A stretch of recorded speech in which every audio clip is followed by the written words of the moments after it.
Hi everyone, Adrian here. In this video, we're going to be talking about inflation.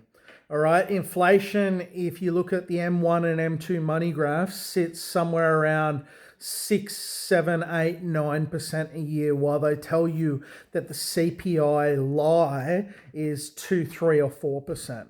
Also, you're seeing in America right now, Walsh has just come in as the head of the Fed, and he's actually going to change how he calculates inflation to drop the number, so then it gives him room to drop interest rates. Why is he doing that?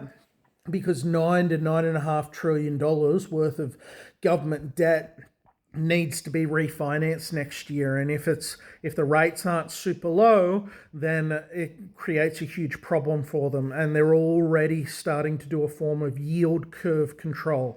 So if you don't understand what yield curve control is, go and Google it, get on top of it.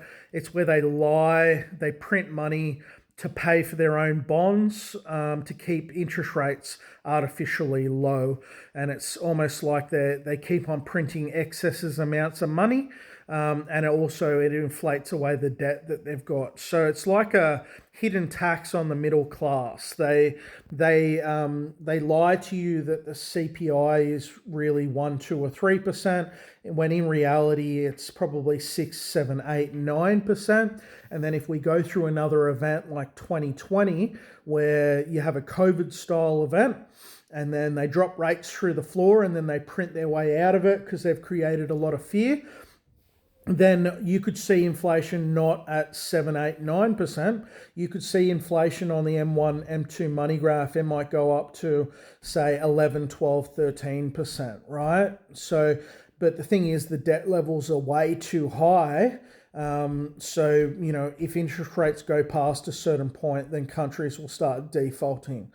And the problem that you're seeing over in Europe at the moment is that in 2015, in the European credit crunch, the pigs nations were all the small nations. So PIIGS.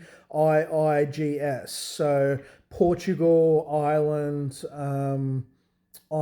what was the other ones? Greece, Spain are all part of their kind of austerity measures that came out, and the loans that they were getting from Europe in 2015. All right. So, but the problem that you got now is the problem isn't in the small nations. The problem is in the big nations. And what are the big nations? Well, France, last time I checked, was over 120% debt to GDP. So no country in Europe is big enough to bail out France. So if you start having France have 120% of GDP debt levels, and then you've got what's Germany done? Well, they've stripped away all their energy infrastructure and ruined their manufacturing base. So they don't have a very bright future over the next 5, 10, 15, 20 years, because all the greenies have torn the country apart. So the biggest two countries in Europe, the stalwarts of Europe, are now in situations where they're not strong anymore, and no one's there to bail out France and Germany. All right. So when a lot of people talk about these kind of things, they say, well, inflation goes up 6 to 8% a year, so will real estate and hard assets. And you are technically true in a thriving, flourishing economy with low crime, high trust, no societal decay. Yes, absolutely. You've got situations where you're going to see really great growth runs and consistent growth runs. But the problem is, if you look at this through a managed decline lens, you're going to realize that certain parts of main cities are going to get worse and worse and worse. And then flight of capital is going to happen out of main cities into regions and away. And then if they keep on putting their finger on the immigration button to make GDP go up, where do those people go? They go into main cities. So you're going to see this rotation into and out of main cities of a lot of the people that have been there for 20, 30, 40 years are going to be leaving because they don't like the societal decay. I've moved out of South Sydney because the area that I grew up in the 90s is nowhere close to my area. And that doesn't mean that that I don't like immigrants. There are a lot of, I just want to premise this and say there are a lot of very good people from a lot of very good cultures, right? The problem isn't the one or the two really great people that you've met and you get along with and they're your friends. The problem is when it's not one or two people. The problem is when it's hundreds of thousands and millions. That's where the problem is. So, huge groups of people, and people want to live with their own people, and you can see that happening in Sydney. Go to Bankstown, who lives there? Go to Chatswood, who lives there? Go to the Hills District, who lives there? A lot of the people want to live next to their own people, which is completely fine. That happens, but then it creates ethnic enclaves, and there are some people that are adding to the society and the people and the country and working hard and giving you their tax base, and there are some people that are not, and there are some cultures and people that are attached to more crime and more welfare than others. And that's just a simple fact. It doesn't mean that there aren't good people from a lot of different communities.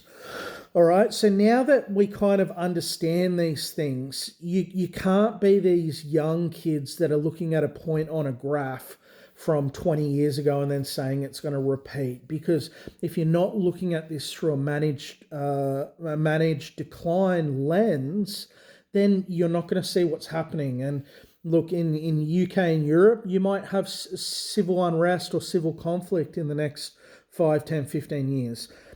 There's a good percentage chance that it's going to happen. You're seeing a lot of problems between left and right in America. You're seeing a lot of the degradation happening in main cities across Canada, and a lot of people are unhappy about a lot of the things happening there. All right, you're seeing main cities, London's off 20 to 30%. Canada main cities are off 20 to 30%. New Zealand are off 20 to 30%. And everyone's just thinking, oh yeah, this is a blip, 6 to 12 months, it's just going to come back. Well, it may come back, but I think it's going to be a little bit slower, maybe a 2 to 4 year process. But long term, you've got to understand the impact that this is happening across your city and the areas that you're investing in, and you need to start noticing things like in Melbourne. They're having gang fights, machete fights in the Westfields in the north. All right, so the thing that you need to understand is go and have a look at the property prices in certain parts of London, certain parts of Brussels in Belgium, certain parts of Sweden, where you talk about the dreaded word no-go zones. And it's just a fancy way of saying that the police and the ambulances, they can't go in there without a lot of backup because they have a lot of problems. Okay, go and check the prices of the properties in the areas that have social unrest and high crime, okay, and no rule of law. All right, now that's happening already across Europe and UK. It's happening a lot more in Australia every year. It's getting worse. So you need to understand that. You need to understand in the UK where the old money, the big money is going.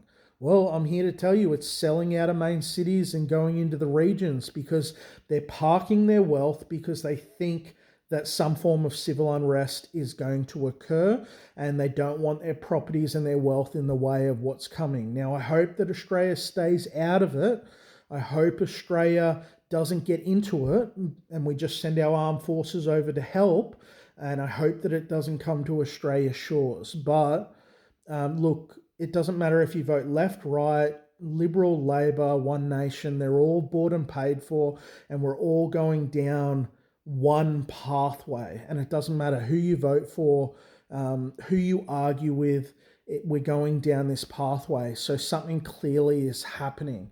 And I don't want to be a doomsdayer because I think that if you understand this framework, just you don't take sides, protect your family, and all you need to do is notice the trend, follow it, and then you can make money from it, from your family, for your security and your safety.